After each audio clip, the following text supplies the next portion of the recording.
आप सभी भक्तजनों को नवरात्रि के पावन अवसर की हार्दिक शुभकामनाएं। आज की कहानी है शैलपुत्री माता की, जो कि हिमालय पर्वत की पुत्री हैं, जिन्हें सती के नाम भी कहा जाता है।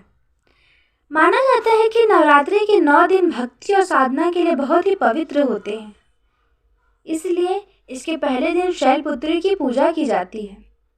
शैलपुत्री हिमालय की पुत्री है, हिमालय पर्वतों का राजा है, वह अडिग है, उसे कोई नहीं हिला सकता।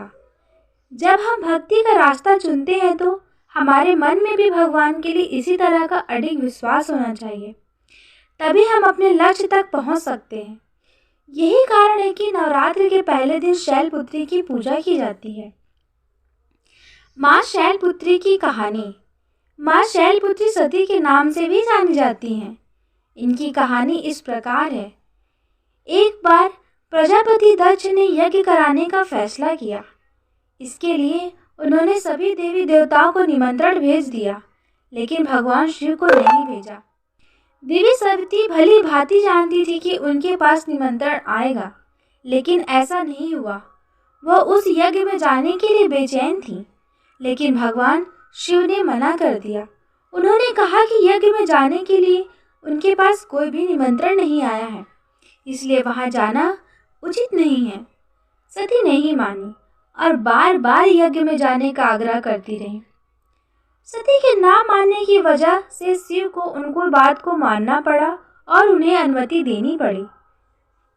सती जब अपने पिता प्रजापति दक्ष के यहाँ पहुंची तो देखा कि कोई भी उनको आदर और प्रेम के साथ बातचीत नहीं कर रहा है। सारे लोग मुंह फेरे हुए हैं। सिर्फ उनकी माता ने स्नेह से उन्हें गले लगाया।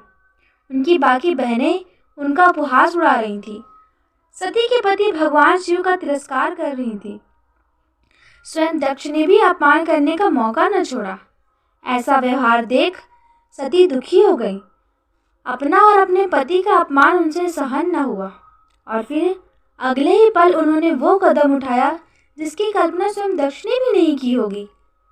सती ने उसी यज्ञ में अग्नि में खुद को स्वाहा कर अपने प्राण त्याग दिए।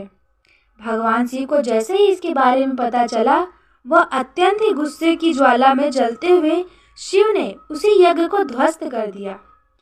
इसी सती ने फिर हिमालय के यहाँ जन्म लिया और वहाँ जन्म लेने की वजह से इनका नाम शैलपुत्री पड़ा। माँ शैलपुत्री का वास काशी नगरी वाराणसी में माना जाता है। वहाँ शैलपुत्री का एक बेहद प्राचीन मंदिर है, जिसके बारे में मान्यता है कि माँ शैलपुत्री के सिर्फ दर्शन करने से भक्तजनों की मुरादें पूरी हो जाती हैं।